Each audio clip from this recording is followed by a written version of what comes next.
Yes, okay. We're talking about Formula One, aren't we? Well, I thought it was quite a good idea as we're coming to the end of the Formula One holiday. Yes, that's true. Maybe have a little discussion about what's happening within some of the teams. Yes. So if the first one I thought was Ferrari. Yeah. Promised so much at the beginning. Promised a huge amount in testing. Yeah. I mean, it looked as though they were the car to beat. So what went wrong? Downforce, basically. The front.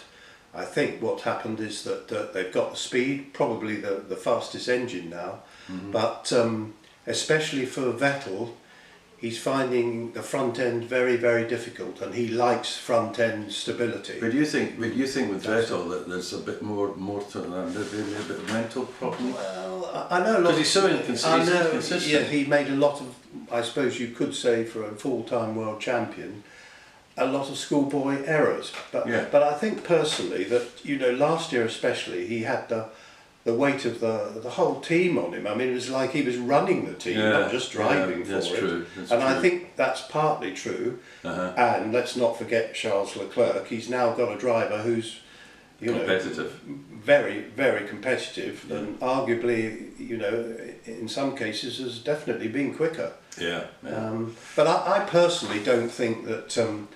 It's by any means over for him. I think you'll find he'll work it out, and he'll be back stronger. He's only 31. I mean. Okay, well let's go on to Red Bull. I mean, they are real competitors this season, and Verstappen is in class of his own right now. How can a 21-year-old be this good? Yeah. It's. I mean, so mature. I mean, he's made so few mistakes.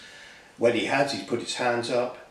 But also credit to Honda as well, actually. Yeah. But the other thing about Red Bull is, gosh, the ruthlessness of halfway through the season, you're not up to speed, old boy. Literally. You're out. I mean, who's the ruthless one there?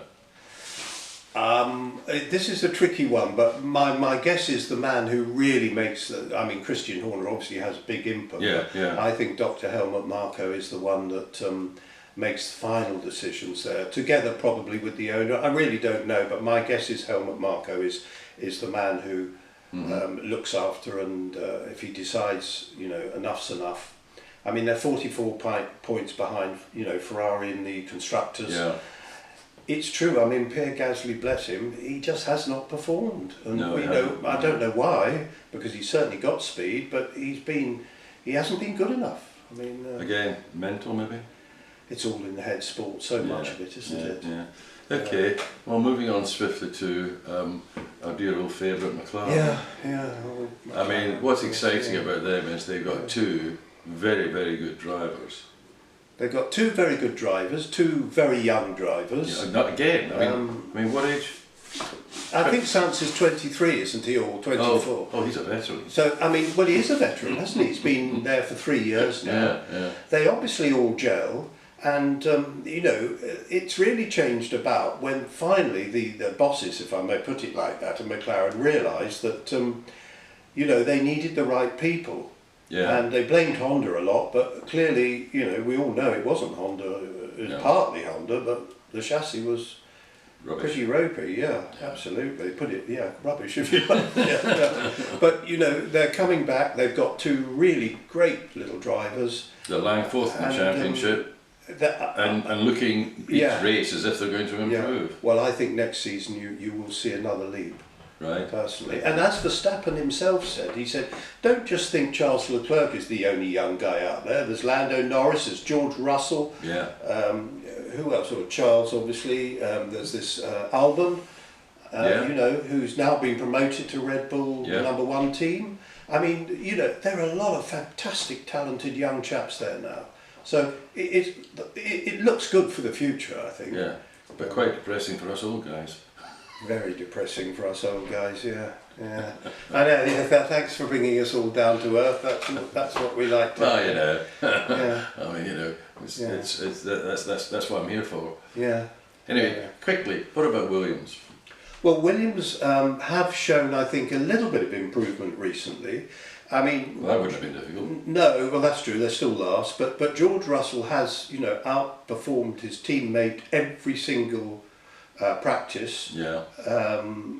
Kubica did score 1 point, I think, in the wet race, which was good news. But I mean, I think George is getting everything out of that car that he possibly can. Yeah, he is a Mercedes contracted driver, so okay, he's not going to Mercedes anytime soon, but make no mistake. I think Williams made that very clear. They wanted to tie him up also every which way. Yeah, because they see the potential in him.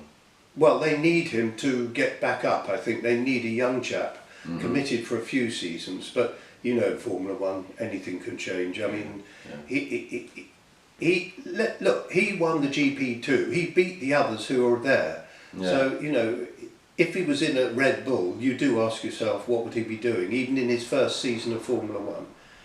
So yeah, he's definitely a man of the future, without a doubt. So excitement mounts for 2 weeks' time when Formula One reconvenes. Yeah. And are we going to get bored and see this Hamilton again? Well, look, I think we all know Hamilton's on his way to his 6th World Championship, and deservedly so. Yes, he's got the best car, but my goodness me, he gets things out of that car that, frankly, you know, Bottas hasn't been able to do. Well, that's the other thing, of course. He's got into Bottas's head, obviously. Well, you know, I don't know what's going to happen there. They're meant to be making a decision this month on who they retain and who they don't. I mean, I would be very surprised if Bottas gets retained. I don't know. They'll look at all the telemetry and everything. I mean, he's had 3 pole positions, 2 wins. He's not, you know, when he on his day, he's very, very quick. But, yeah, but that's the problem. In the end, Lewis has where's the consistency? Well, he's got Lewis as his teammate, and you know that has to be. I mean, look, Nico Rosberg managed to win a championship, and he did it by, I think, getting a bit in Lewis's head. But on his day, Nico, you know, could beat him occasionally. But I mean, actually, it shows how good Nico was, to be honest, as well. Well, okay. Well, I think enough of our thoughts for the day. I think probably it gets boring otherwise, doesn't it? Yeah. Anyway, I'm off to France now, so okay. I'm on the journey to somewhere to this new track, so we'll walk that sometime soon as well. Okay, hang around for that, folks. Yeah.